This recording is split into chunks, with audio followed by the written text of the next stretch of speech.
আসসালামু আলাইকুম। রান্নাঘরে ক্যাবিনেট করানো হয়ে গেছে। নিচে ড্রয়ার, এটা আমাদের ঝুড়ি সিস্টেম।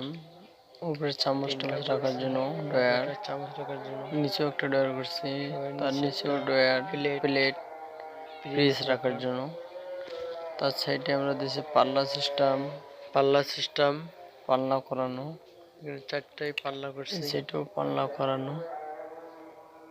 এখানে গ্যাসের সিলিন্ডার থাকবে সেটা আমাদের আমরা নিচে করানো আছে। 4টা পাল্লা করছি। এই সাইডটাই আপনাদের আরো চয়েস থাকলে করতে পারেন। এখানে আমরা পাল্লা সিস্টেম করছি, ভিতরে এসএস এর তাক লাগানো, র‍্যাক লাগানো, পাল্লার সঙ্গে এটা মুভিং হয়, ভিতরে একটা অনেক কিছু রাখতে পারবেন। তার সাইডে আমরা একটা পাল্লা সিস্টেম করছি। পাল্লা সিস্টেম, পাল্লাটা আপনাদের দেখাচ্ছি খুলে। এখানে হাইড্রোলিক লাগানো আছে। আর এখানে আমাদের র্যাকের মধ্যে স্লাইডিং গ্লাস হবে।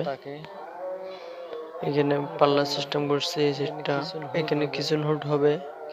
কিচেন হুড এখনো লাগানো হয়নি, আমাদের কাজ শেষের পথে, শেষ হয়ে গেছে। কিচেন হুড লাগানো হবে।